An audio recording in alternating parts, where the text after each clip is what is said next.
I'm Laura and this is Redford, and we live in a 192 square foot tiny house on wheels. After about 6 years of 2 people and a dog living full-time in such a small space, we knew that we needed to do some work to the house. We had accumulated some projects that needed to be done. We knew that there was a leak underneath our sliding glass door where the subfloor needed to be fixed. We never actually finished the flooring in our house, so it was probably about time that we put real flooring down. We needed a new cap on our chimney. The countertops needed to be refinished for the 3rd time, and there was quite a bit of painting that needed to be done. We were also going to get a new mattress, and something was going to happen with our couch and our seating area here. In addition to all of these tiny house projects that have built up over the years, we have fixed all sorts of things. And that list is too long for this video, but you can check out some of our other videos telling the story of how we came to live in this tiny house on wheels and all of the interesting things that we've experienced over the 6 years that we've lived in this small space. But now we're going to share the story of how we finally finished our tiny house. So don't let the weight of the world slow you down. And if you search for the meaning of life, it won't be found. So take your insecurities and leave them all behind. Let's learn to make the most of our time. Let's talk about what started this whole process of redoing some of the tiny house, and that is this eyesore over here. Hi, Redford. So it looks pretty bad right now, and it is. A few months ago, maybe, I guess it was around the spring, so at some point during the spring, we used to keep our shoes over here, and I went to move one of our shoes, and I touched the floor and felt that the paint was sort of peeling up, and the floor underneath it was soft enough that I could put my fingernail through it. And I was like, oh no. So it was at that point that we realized it wasn't just from condensation. In the winter, this door gets a lot of condensation kind of going down, and sometimes it would make that area damp, and we would do the best we could to protect it and try to clean it up and dry it off every once in a while, especially if it was snowing or something we were walking inside and out. But it's definitely more than that. I started to peel some of the paint away just to see how much of the wood was actually affected, and as I kept peeling, I kept finding more areas that were either damp at that time or definitely soft, so they had been wet at some point in the past. And we started to figure out that there was a leak somewhere around the glass door. Now, this is partially our fault because one of those projects that we were supposed to do after we got the house was to put an awning over the door. And our contractor was saying that if we had an awning over the door, it probably would have maybe slowed it down, hopefully, or possibly even prevented this from happening, because it just shields all of those seams around the door, so it's less likely that those areas are going to leak, because from having an RV, you know, it's always the seams, right? Those are the places where you're susceptible to a leak forming if something isn't sealed properly. So we thought about it for a few months over the summer because we figured it wasn't a super big rush because it seemed to be doing a little better. It was mostly dry unless it rained really super hard, and the wood was already ruined. So we knew it had to all get ripped out, and we got some time to think about what we wanted to do, especially because we never finished our floors. The flooring that you see here is actually the subfloor. And we were supposed to put flooring down after we got the house. That's another project that never got finished. But luckily, we didn't do that. If we had, I probably would not even know that this was going on right now. We would have flooring on top of it, and the subfloor would be rotting, and we wouldn't even know it. So I'm actually really glad that we never finished the flooring, because now we get to fix this before it turns into a really catastrophic problem. Then we started thinking, what do we need to do to the tiny house? We're getting close to 6 years of full-time living in this space, and one of the things that we know is living in such a small space, everything gets more wear and tear. Everything just kind of needs to be updated and cleaned and fixed a little bit more frequently because there's just so much use of every single surface, especially the floor right in front of the door. I mean, that gets so much wear. And when I did the original floors in the tiny house, when I painted them, I loved the way that it looked. It was exactly what I wanted, and it wasn't a flooring pattern that you could buy. So I was really happy that I was able to paint it, but even after sealing it, it just wasn't strong enough to that everyday wear and tear. Walking in, the dog, it gets wet, all that kind of stuff. So we finally said, okay, we need to finish the floors, but before we finish the floors, we need to finish painting. Because in order to paint up all the way at the top of the house where the ceiling is really high, I have to not only stand on the counter, but I have to put this step stool on top of the counter so that I can reach up there. After the painting is done, then I need to refinish the countertop again. I think this is the third time. Third and last time. If this time the butcher block does not hold up to the daily wear of us just cooking and making coffee in the kitchen, we're either going to take out the counter and replace it with something else or cover it with something. Because this is the last weekend or weekends that I'm going to spend refinishing these countertops. The last little bit of the original flat gray is up on the top panel there, and you can kind of see the darker lines that have formed.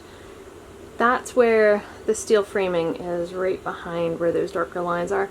And if you look at the wall on an angle, I don't think I'll be able to show it on the camera, but there's like little faint mildew spots because the flat paint just does not do well in the tiny house because it's such a constant battle against moisture, especially high up in the corners and then down in the corners like behind the couch. That's one of our biggest problem areas.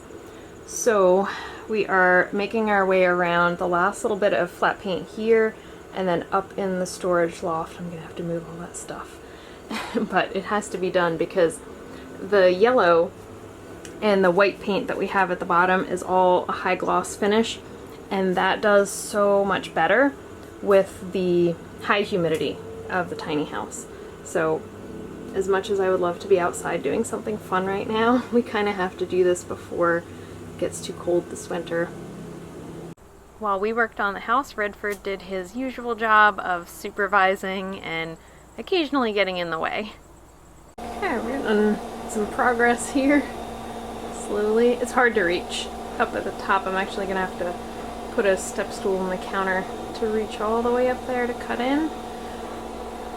But the main priority right now is actually getting the area around the bed done, which you can tell it's a pretty professional operation here. But the next thing that we're going to be doing in this whole like tiny house mini renovation is to get a new bed. We're going to take this mattress, put it in the Scamp, and get a new mattress for the tiny house. Over the next several weeks, Patrick and I went back and forth with cutting in and rolling until all of the original flat gray was covered with this really bright, happy orangey yellow. And I know it's not common to put a high gloss paint on your walls, but this is a tiny house, and because of the moisture challenges, we have really found that it just does such a better job of staying clean and resisting that moisture and resisting mildew. Now that the painting is finally done, we can turn our attention to the countertop. And yes, this is the same counter that I showed you earlier. That butcher block has a hard time holding up to the day-to-day use. Patrick was outside cutting some wood, so I decided to work on another noisy job and start sanding the top of the butcher block.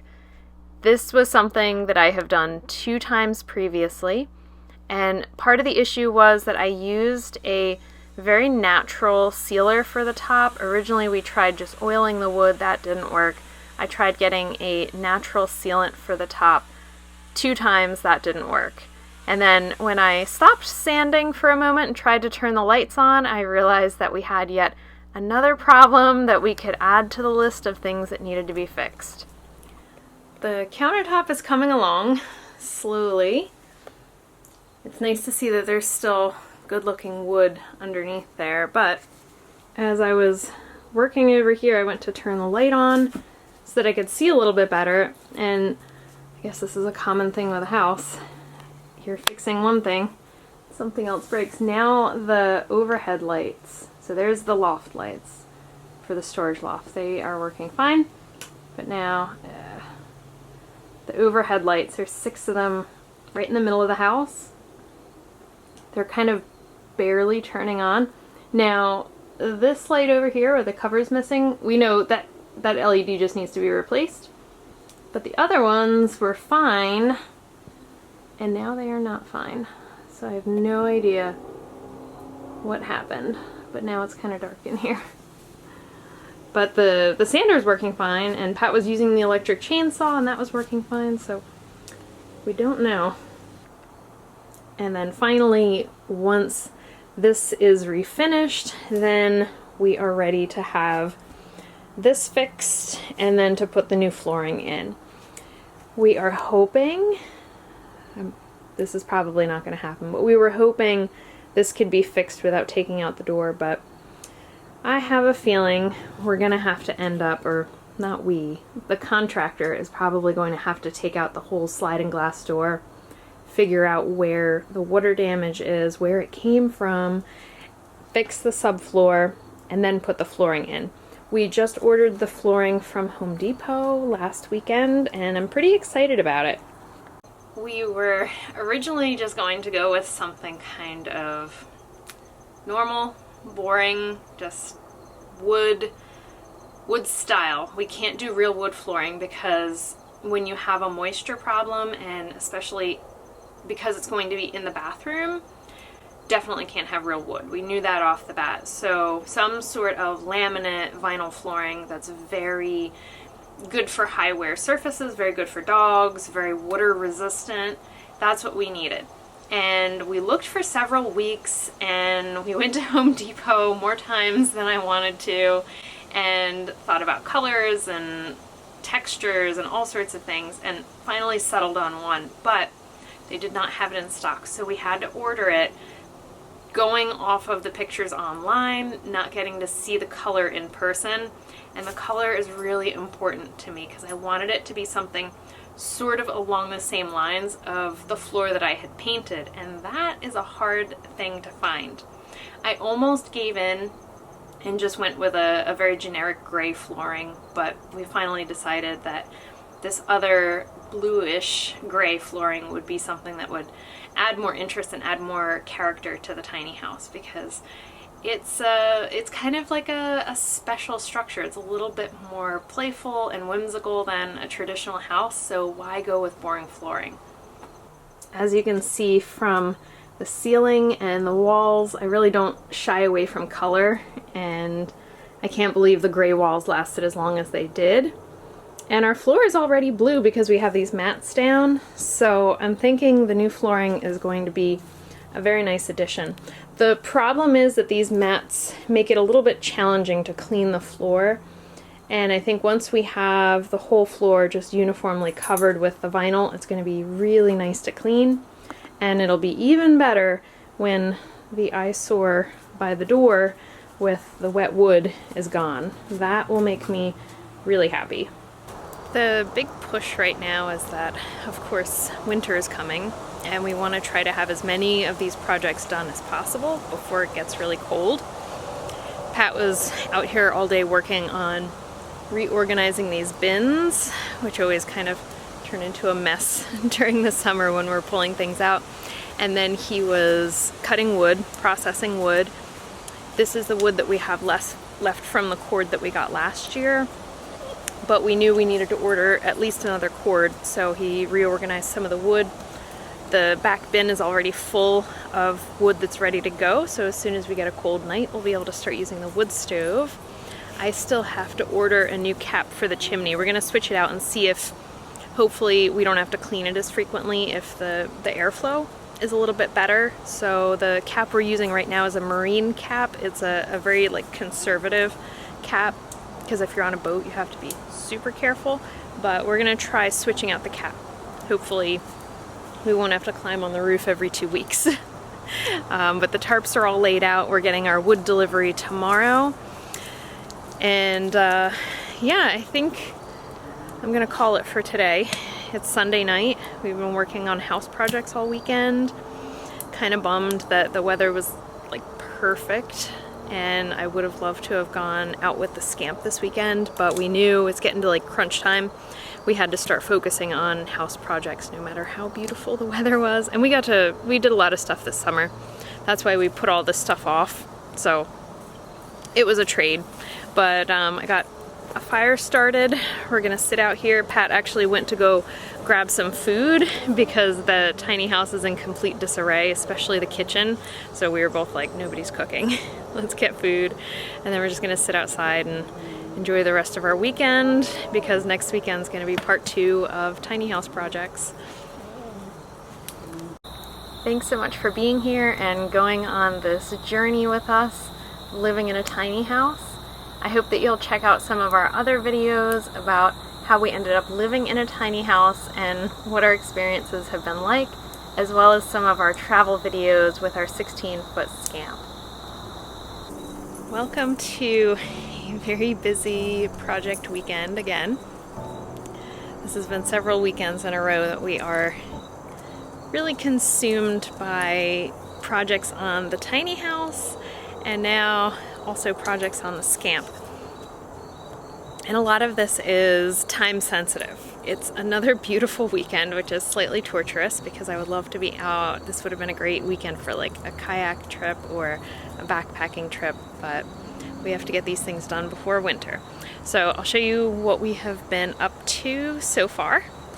Last year we finally got our wood stove installed in the tiny house, and it was glorious. It is so great at keeping us warm during the winter. So we ordered another cord of wood. Since our wood stove is very small, it doesn't take a ton of wood, and we can't use it when we're at work, so a cord does pretty well. Last weekend, Pat cleaned out all of our bins, all of our outdoor stuff. This is the new wood stacked, and the back bin is already full because Pat has been busy cutting wood. This is the back bin, and it is full to the top. We got our lint, and I'm gonna start gathering some smaller sticks so that we'll be able to get the fire started. Propane tank is full, and let me show you the projects we're gonna work on today. What are you doing? Okay, thank you. Alright, so first we'll start with the Scamp. Things are all over the place, but you can see, actually last weekend I put these in. Some hooks, some little hammocks that we can put fruit and things in to free up some of the table space, because there's really not a lot of flat surfaces in the Scamp and you have to use your vertical space. So we're going to try out these fruit hammocks. They're not going to stay up when we're moving, it's more of just when we're parked and we need to get things organized. The project of the day is the bed. These are 2 mattress toppers. They're kind of thin. They're maybe like 1 inch each. And then the famous Scamp cushions. I believe this is the last day we're going to have the Scamp cushions in here because they are so firm. That's why we have 2 mattress toppers on here. They are very, very firm. Really not comfortable for the bed and not super comfortable at the dinette. So we have a memory foam mattress that I'm going to attempt to cut and replace the Scamp cushions in kind of a similar fashion, because we still have to get underneath the water tank over here, and then the other side has our storage where we keep our sleeping bags and some of our backpacking equipment. So it has to kind of be in a similar shape. So I think I'm just going to use the cushions as a template. And then I'm going to try to cut a piece that's going to fit on the bed extender. Here's the piece of wood that we pull out for the bed extension. And then I put the legs underneath it for support. So we want this whole area to be a very comfortable, cozy bed that has enough room even when Redford is all stretched out. And then we might talk a little bit about the controversial topic of the wall. So here's the side wall. We did not completely remove it. It is still here supporting the roof. We just trimmed this side right here. So the back of the dinette. We removed the back of the dinette. And I've heard a lot of different things from people saying that that is an essential support for the roof. And we've definitely been thinking about that. We have taken that into consideration. A few weeks earlier, we decided to trim the wall that divides the dinette from the bed. This is basically just taking off part of what would be the backrest when I'm sitting at my side of the dinette. And this is going to give us a lot more space in the bed because we're going to extend the cushions all the way out onto the seat of the dinette. Now, I know this is a very tricky thing. Everything is kind of an experiment, and I'm glad that we did this. I'm really happy with the extra bed space and the way that just the overall flow of things inside the Scamp is working very well for us right now. So I'm glad that we trimmed that piece. I know a lot of people are concerned about the roof having enough support, and we're definitely thinking about that. We may add something in the future as just kind of out of an abundance of caution to make sure that nothing happens to our roof. We love our Scamp. We want to take good care of it. We want to make sure that we can use it for many, many years into the future. So we want the roof to be very well supported. And we'll see. We'll see, right? Time is going to tell if we made the right decision. But for right now, I'm very happy with what's happening with the layout. And I feel like the portion that we left is going to give adequate support. But again, time will tell. The other projects that we are also working on today are for the tiny house, the flooring and the countertops. And actually, here comes Pat. I think he just picked up our new flooring, which we have never seen in person. This was a little bit nerve-wracking because I knew the type of flooring I wanted. They didn't have it in stock, so I had to kind of go on faith and pick one online, which was a little scary. Is it really heavy? Yes. We got to open one of the boxes and see if, oh, actually, you can see it on the top. Yeah. Oh, it's like 60 pounds each or something. All right. It's nice. Yeah. It's not super blue, but it's a little bit blue. I like the color. Yeah. Thank goodness, because I don't think we can return it. All right, neat.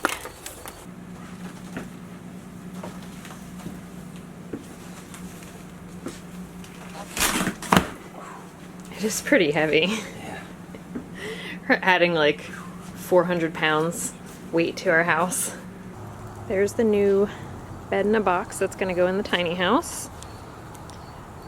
Full zip mattress protector, and here's where I have laid out the Scamp cushions. 42 pounds each? Did you get the door? Oh, yes. Alright, so 42 pounds each box. And we got 12 of them. That's a lot of weight. Get out of the Jeep. We're definitely not putting this in the Scamp. I was thinking like, oh, maybe if we have extra we could make the Scamp match, but it's way too heavy. Yeah. You have to do that like roll-out vinyl Yeah, in an really. RV. Keep it light. But I like the color. I think it's going to look really good in here. And it'll be nice to have an actual durable, waterproof, easy to clean floor. It's exciting. Got all the cushions out. They're lined up outside on the memory foam mattress. Redford thinks that's his own personal bed. But here's what it looks like underneath our bed. And you're supposed to convert this into a table sometimes. We literally never have done that. This is our water tank. Under there. This is the table. This is the bed extender that we added. And then on the other side is our random storage, and that's where our sleeping bags are. So I'm going to clean this, and then I'm going to start to cut the foam. Yeah, I got the first piece in, which was kind of the learning process, and I'm just using a serrated knife, and you can see it's leaving a little bit of a kind of a bumpy edge, but you're not going to see that part. And I'm not sure why the top of the mattress discolored. Maybe because of the cleaner that I sprayed on it, and then it was in the sun for a little while, but it feels fine. So yeah, now I'm going to cut the other piece. Now on the Scamp, this middle portion is actually in 2 cushions, so when you set up the dinette you have backings on each side. I'm going to make it 1 piece, less to have to cut and less to have to move around, and then hopefully it all fits in there the way that the original ones did. So there's the portion that I cut out. It's already in there. There's the remaining cushions I'm gonna cut. And there's Redford, supervising as usual. Good job, Redford. Sniffing. Okay. Alright, good boy. I used the Scamp cushions as a template to cut out the memory foam mattress so that they would be an exact fit in the Scamp. While Pat is finishing up the painting, I'm out here finishing the mattress for the Scamp. So here's the bed. It is done. There's the memory foam. I have to put the mattress protector on top of this. So now I'm going to figure out how I'm going to cut the final piece of the mattress to fit this area. And the amazing thing is that original memory foam mattress from inside the tiny house that we got almost 6 years ago was a California King, and we're using the better portion of that mattress in here. We're only going to have a little bit left over, so we essentially have a king-size mattress in our Scamp, which is kind of amazing to me. There's the pile of new flooring. Redford's worn out already. He's getting on the couch. And we're working on what feels like round 387 of painting, because the yellow really does take like a solid 3 coats to look even. So the last part was finishing up in the loft, because when the king-size mattress was up there, it went all the way to the very edges of the wall, all the way around the perimeter, so it was really hard to paint. I had to kind of flip the mattress in half, paint one side, flip the mattress in half, paint the other side, so I only got a little bit of that done. So this should be the last coat, and then we can take the other mattress out of the box and start to let it inflate. It is so awkward moving around up here because you can't really, I don't know, you can sort of crawl and the floor is really hard, so it's not the most comfortable thing. And it's really awkward to reposition yourself and move things around, but hopefully this will be the last one. And then if we have extra flooring after the floor downstairs is done, we're going to put that same flooring up here, because I had painted the floor underneath the mattress with that same mildew resistant bathroom paint to prevent mildew and mold, because this is definitely one of the higher moisture areas in the tiny house. Since we took the original memory foam mattress out of the loft in the tiny house and repurposed that into the Scamp to make that bed more comfortable, we had to figure out a new mattress for the tiny house. And we got this 8-inch memory foam mattress. It's a bed in a box from Walmart. We wanted to give it a try because this is the only kind of thing that we can actually get through the door of the tiny house and wrestle up into the loft. There you go. That's one way to do it. Now we just got to figure out how to actually get it up the ladder. Yeah, it'll be easier than getting the other thing down. You think? Yeah, that was a wrestling match. That's all I've been doing all day is wrestling foam. All right. Ready? Ready.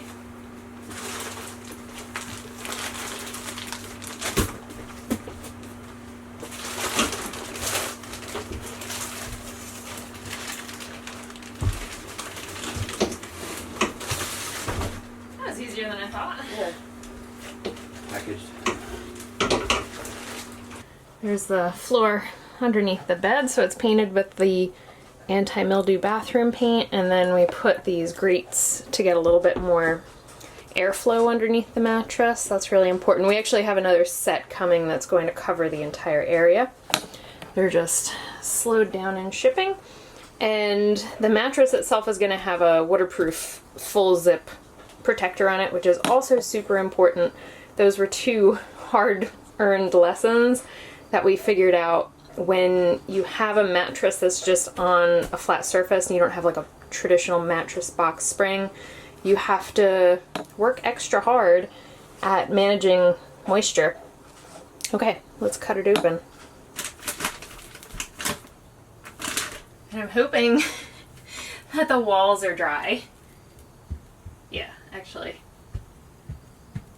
Because Pat just painted right before we ate dinner. But we have the fan going and it's pretty warm up here, so it actually, I think it is dry.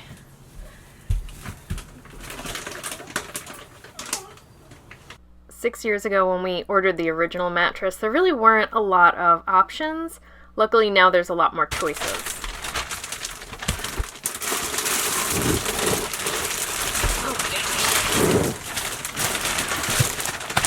There we go. It's actually just as long as our other mattress. Yeah. It's just like a little bit narrower. Yeah, that's all. It's longer? Yeah. I think I think it's almost exactly the same. Yeah, it's the same. Because we had like 4 inches of extra space up at the top. Alright, where did the scissor go? I think it's over there. Yeah, on the other side.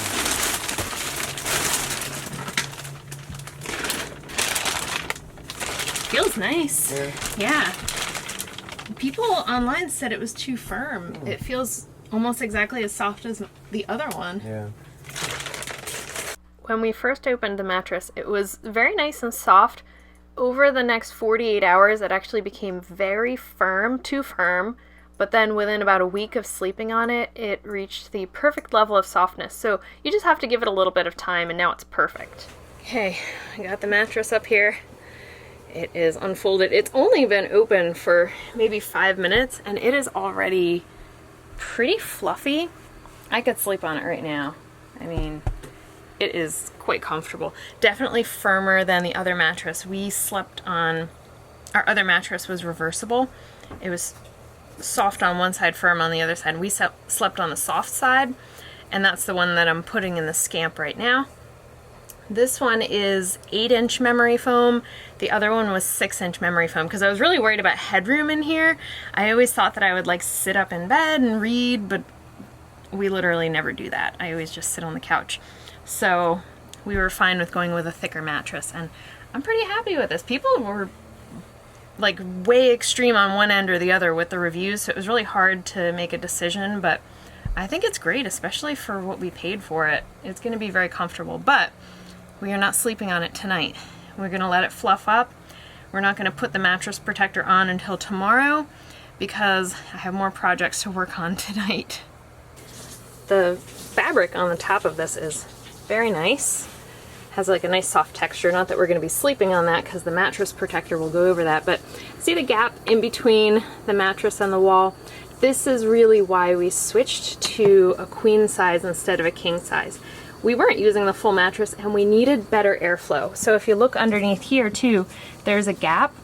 That grating is underneath here, there it is. And I'm gonna add more to the end here, but having that open to the air is super important so that you get airflow underneath the mattress, plus the waterproof encasement that goes around it. So the mattress is not going to soak in moisture and cause all sorts of problems. So the whole mattress now has a gap between it and the wall, which we did not have before, and that was definitely causing some problems. So I think this is going to be a very good switch. At this point, we have been living in our tiny house for over 5 years, and we've had our Scamp RV for a little over 2 years.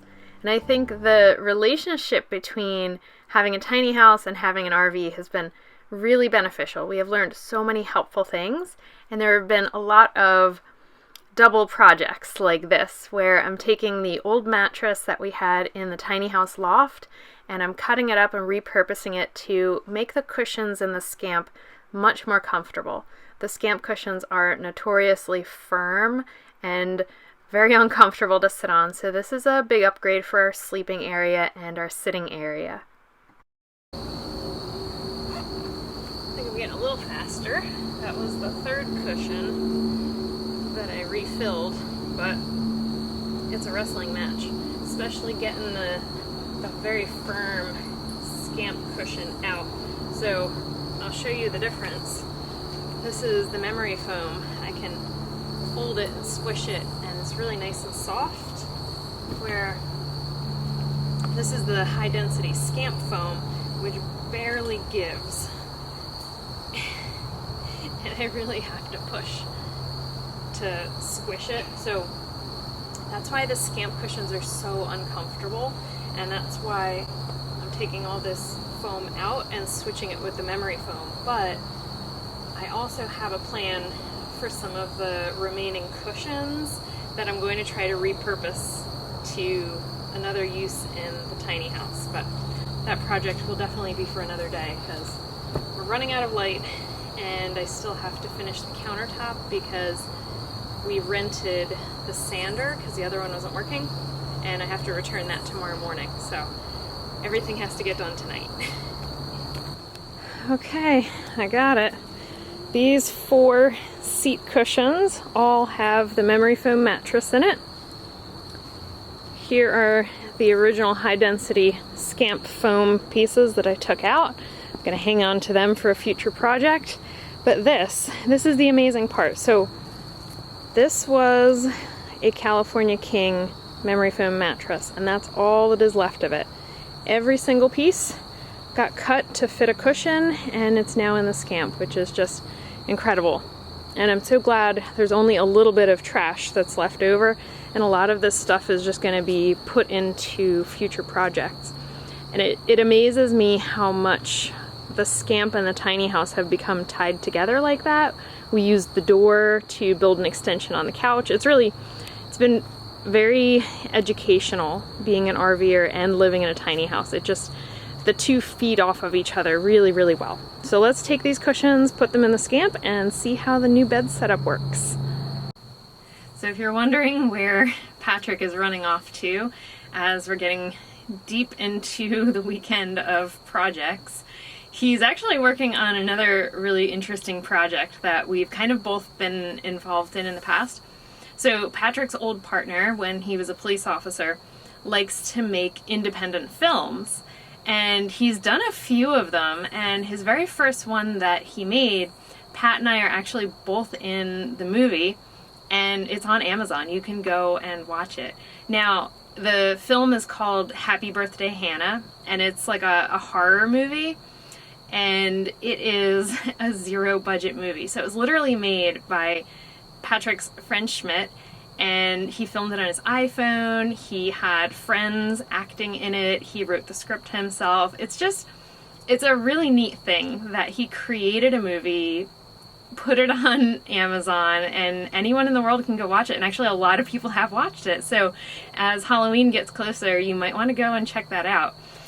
We actually both have pages on IMDb where you can look us up, and we have credit for being in that movie. So Pat agreed to go help him with his latest production, and I'm going to work on finishing up some of the projects here in the Scamp, because we're probably going to sleep in the Scamp tonight. And that is because I have to finish sanding the countertops. The sanding process puts a lot of dust in the air, and I really prefer to let that settle. Even though I did rent a sander with a bag on it, it still just makes a mess. Even as careful as I try to be, it just makes a lot of dust. So better to sleep in here. And I want to put the first coat of polyurethane on there, and that is really terrible stuff, and I don't want to sleep in the tiny house with the polyurethane. So we're going to test out the bed tonight. I'm going to put it together, see how all the pieces work. I need to put the mattress protector on top of the new king-size mattress in here, and then I'm going to put all the cushions in on the bed extender to see how that works. And then we'll get the official tester, Redford, in here to see if he likes it. The other thing that I'm going to work on is the lighting in here. So Scamps are notoriously dark, and this is something that I have been trying to figure out a solution to for a while now. I have every single light on in the Scamp just so that the camera can pick up this video, but I'll show you a couple of the things that I just added recently. This cabinet over here is rather dark, so I put a push light. Oh, there we go. Just put it on for a couple minutes, find whatever you need in here, and turn it off. I put another push light in the bottom utility area where we keep all our levelers and wheel locks and stuff like that.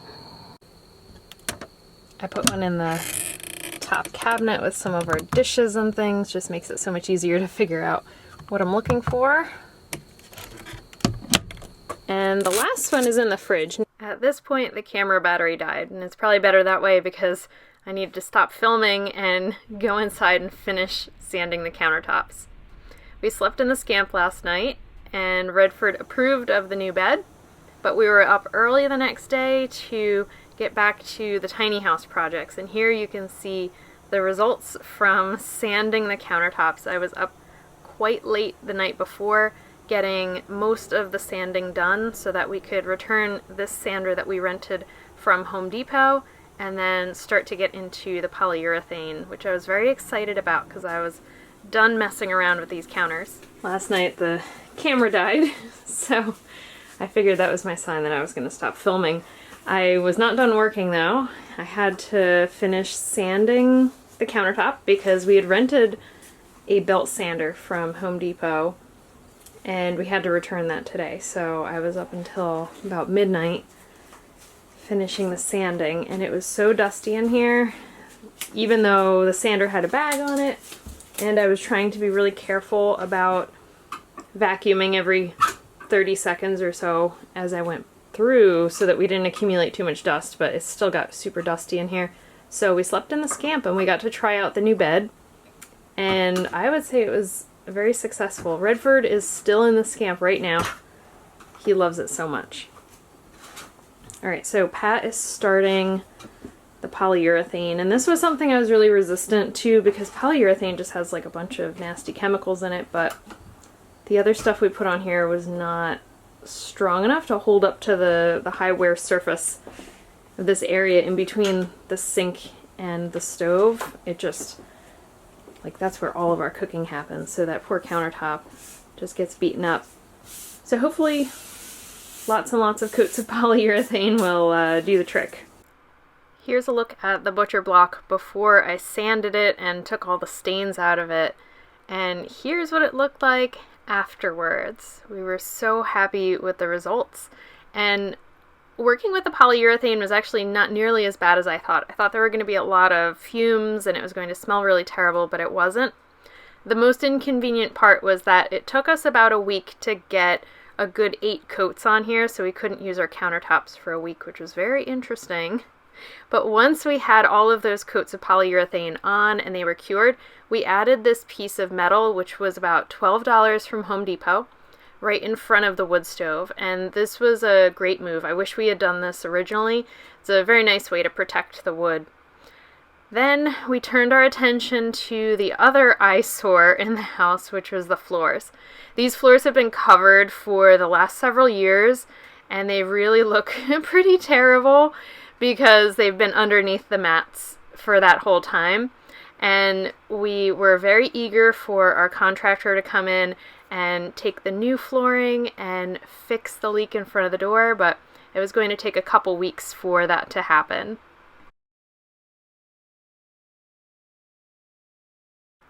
While we were at work one day, our contractor came over and started with the very important project of fixing the leak underneath the sliding glass door. Like we thought, the whole sliding glass door had to be removed, the subfloor had to be cut out and replaced, and then he started to put the new flooring down, so we got a little bit of a sneak peek of what it was going to look like when it was all finished. We were so glad that we were able to find somebody who was willing to do this, because one of the biggest challenges we've had with living in the tiny house has been finding contractors who are willing to work on it. it has really been a struggle when things have broken to find somebody who is willing to fix it, and neither Patrick or myself are particularly handy. We don't really have tools, so that's been a struggle we've come into a couple of times. We found this waterproof composite trim that I'm very happy we ended up using. A couple days later, our floors were installed, and then the waterproof trim was put around all the edges, and then it was done. I'm happy to say the floors are done, and they look so good. Although a little dirty right now because we've been going in and out trying to fix things. But now, the fun never ends. There's our sink. So, something happened when the floors were going in and the sink was leaking, so the floor at the bottom of the pedestal was getting all wet down here, hence the towel. So Pat started like pulling things apart to see if he could tighten something, and then the bolts that hold the sink to the wall are now stripped. So from the beginning I didn't love the pedestal sink, and we were kind of just talking that maybe we should just take this sink out. Now that we're in here and we're messing around with it, the pedestal sink is just very inefficient in terms of space because we don't have any storage under here. So we always have stuff on the floor in the bathroom, and we're always like moving it around, putting it behind the door. Kind of annoying. So I think this might be the opportunity to change out the sink. It wasn't part of the plan, but you know, that's how these things evolve. So now I am looking at sink options, and might end up with another one of those days where you run to Home Depot and ace like 3 times, because that's how this works. But look how good the floor looks. Really, really happy with the color. It's neat because depending on the lighting, it'll look like a very gray kind of neutral color. And then sometimes in the natural sunlight, it has more of a misty blue color to it, which is just really fun and different. So the tiny house renovation continues. We spent some time taking measurements and trying to figure out what would fit in this small space. As our mini renovation of the tiny house continued, we finished painting, the flooring was in, and now we needed to work on the bathroom.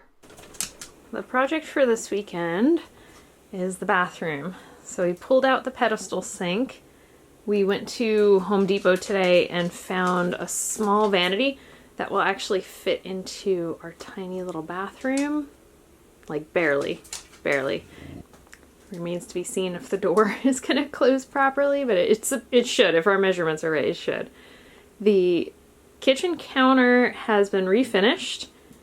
We got the metal in front of the wood stove, which is working out great. We've had the wood stove on maybe 3 times so far.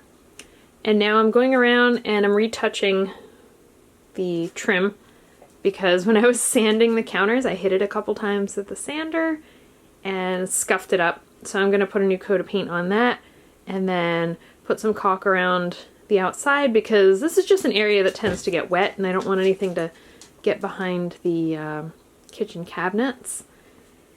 So Pat is on his second trip of the day to Home Depot, because we need to cut out a little piece on the bottom there, and we need one of those circular drill bits. So he went to go get that, and then we're gonna try to put the sink together and have our bathroom back, which will be really nice because we haven't had a bathroom sink in about a week. And you know, we make it work, but it'll definitely be nice to have it back. The other situation we had to address in the bathroom was where the drywall got wet on either side of the shower. We pulled the drywall out and we found these plastic panels at Home Depot, and they were the perfect thing to go right next to the shower, much more durable and able to take a little bit of water. The original pedestal sink fit the space, but it didn't leave us any countertop and it didn't leave us any storage space. So this switch was really meant to utilize the space more effectively and to give us somewhere to put things, having this cabinet underneath. The good news was the door was able to swing open and close, but it doesn't leave much space, so you have to kind of work around the door. But we were happy with this, and we turned our attention to the next project, which was figuring out a better seating system instead of the couch that we have. This love seat we got at IKEA the week after the tiny house was delivered because it was the only couch that would fit into this space. But there's still a lot of wasted room on the sides that we weren't happy with, and it gets a little crowded with Redford on there. But the biggest thing was when I teach yoga, and now I've been teaching yoga from the house a lot more frequently, teaching virtually and recording videos, I don't have any room to set up my mat. So we decided that getting rid of a permanent couch, which you can see takes up so much room, we really can't move it anywhere, and replacing it with a floor seating system that we can take apart and rearrange would be a lot more efficient for our needs right now. Okay, now that I got everything moved and I threw all the cushions over there, these are the ones that I have to work with. Now it's a matter of making some sort of order out of all these cushions and seeing if we can create a comfortable seating system that's going to be more flexible and let us make better use of this space, because the couch has just never really fit the way that I wanted it to. So this is all very much an experiment, and we're going to try it out for at least a little while before we get rid of the couch, because I want to be 100% sure that we're going to be able to be comfortable. That's super important. You might recognize these cushions from the Scamp. These are the foam cushions that I took out of the dinette cushions and the mattress that we were sleeping on that I replaced. When I replaced the bed in the Scamp, I knew I was going to save these for this project. And it kind of shows you how we have been using the Scamp and the tiny house together to feed off of each other. And I'm happy that I get to reuse these so we don't have to throw them out. After some moving around and rearranging with the cushions, I'll show you what I got. It's actually pretty comfortable. I am fairly happy with this. I put the couch cushions along the back and on the sides.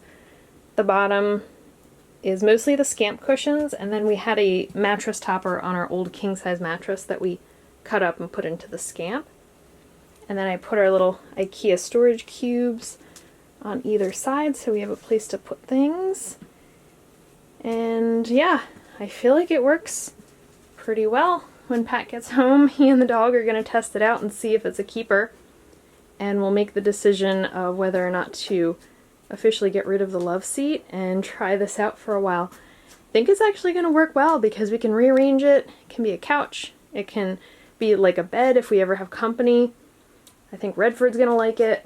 And it just gives us more space from side to side and makes the space more flexible because it's so much easier to move. Because you see, the couch is just very difficult to move anywhere in this space, so it'll be nice when this is all open.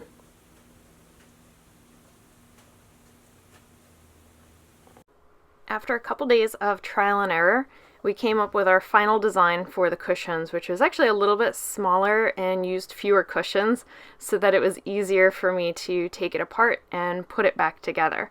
But Redford definitely approved. He actually loves the floor couch, and Pat was happy with it, so we decided to get rid of the love seat and stick with the floor couch.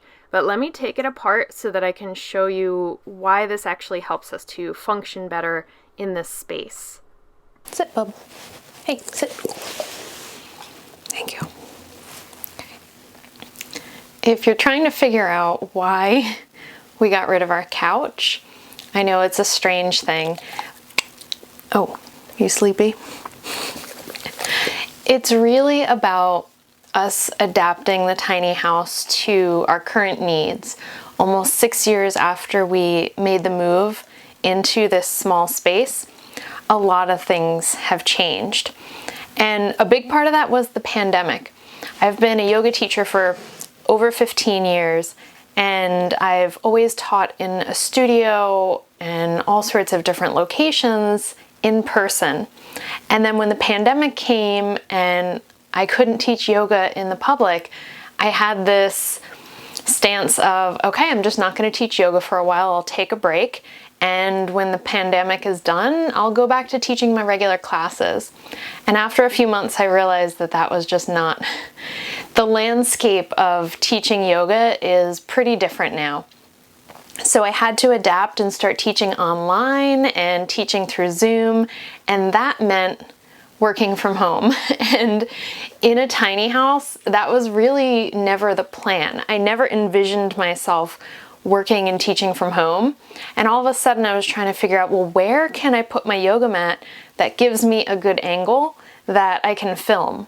And that's not an easy thing because the camera has to be pretty far away from me in order to get a picture of my whole body. And I need it to not be a really cluttered area, which is hard. We have a lot of stuff in our house, so there's not a lot of good angles for filming. And after thinking about it for a while, we decided that if we got rid of the couch, I would have this whole space where I can actually put my mat out. And it's still a little bit tricky because I have to move everything to the other side of the room.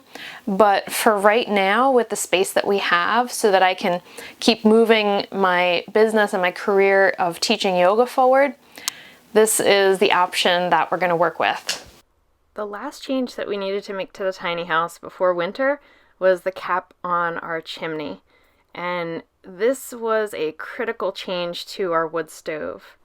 I bought the wood stove in 2017, shortly after we moved into the tiny house. And at that point, there were fewer options in terms of wood stove setups that would work in a tiny house. So the fittings that I had to buy were for a Dickinson Marine stove. The old cap was very restrictive because it was meant to be used on a boat. And it meant that we had to clean the wood stove about every 2 weeks, which was a lot. Patrick had a theory that if we changed the cap and got better airflow, that we wouldn't get as much creosote buildup and the stove would be more efficient. And he was completely right. When we switched the cap, and he actually opened up the mesh even more so that the airflow was not restricted and the creosote didn't build up in the cap as much, it made a world of difference with the wood stove. We're now able to go a month to maybe a month and a half in between having to clean it. The stove is a lot more efficient, it's easier to get it started, and we've been using it more because of that. This winter we used the wood stove pretty much every day when we were home, and it made such a big difference because this was a cold and snowy winter. The wood stove made it actually a little bit enjoyable to be home, and it made the tiny house so warm and cozy. Very happy with that little switch of putting the new cap on. So now the big question is, what is next for the tiny house? And there are still some things that need to be worked on, right? That's a never-ending process with pretty much any house. The overhead lights in the kitchen area are still not working. We haven't had the energy or the effort to figure that out yet. So that's a future project. But really, there's two major things that we want to do with the tiny house in the future. The first one that we've been working on for quite a few years now is figuring out where we're going to get property to park the tiny house. As of right now, we have been renting a lot for almost 6 years exactly now, and throughout the past several years we have been looking pretty intensely to try to find a place that we can park the tiny house on our own property so that we don't have to rent the lot. And making a long story short, we figured out that it's impossible in New Jersey. There's no loophole, there's no way that we can work it to legally live in a tiny house on our own property in the state of New Jersey. The other factor is that property taxes in New Jersey are the highest in the country, the highest out of all 50 states. So to have any sort of acreage would be unaffordable to us, and we're looking for a lifestyle that is affordable so that we can keep traveling and we can keep expanding our careers rather than working as much as we need to just to pay taxes and to support a high cost of living. That's very opposite of what we're trying to do with the tiny house. So New Jersey is just not going to work. They won't let us live the lifestyle that we want to live here. So we have to start looking at other states, and that's the big project for 2022. We want to figure out where is that place that we're going to be able to live the lifestyle that we want to live, where we can have some property and we can grow some of our own food and have a garden, maybe have a fenced area for Redford to run around, all of those things that we would love to do with our own piece of dirt to have the tiny house on.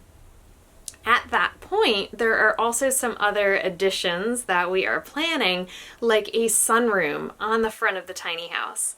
If we could put a sunroom out there, it would double the indoor space that we have.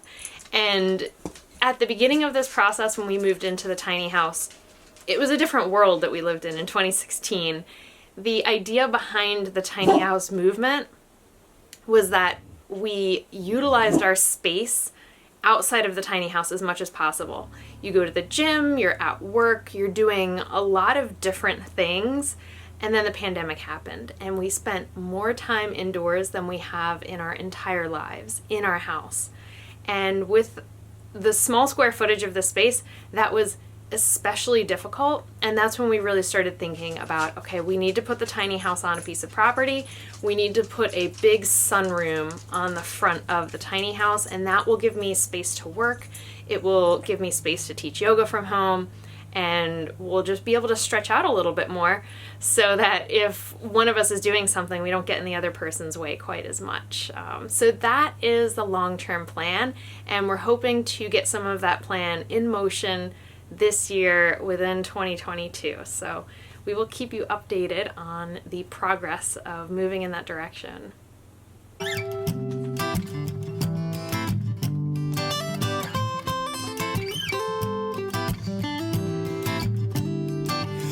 You worried about you and me, the injustice, the next president to be, the news and what you hear, your career. It's time for you to face those fears, and it's all fair to be aware, and I'll be there. So don't be scared, just take a deep breath of air.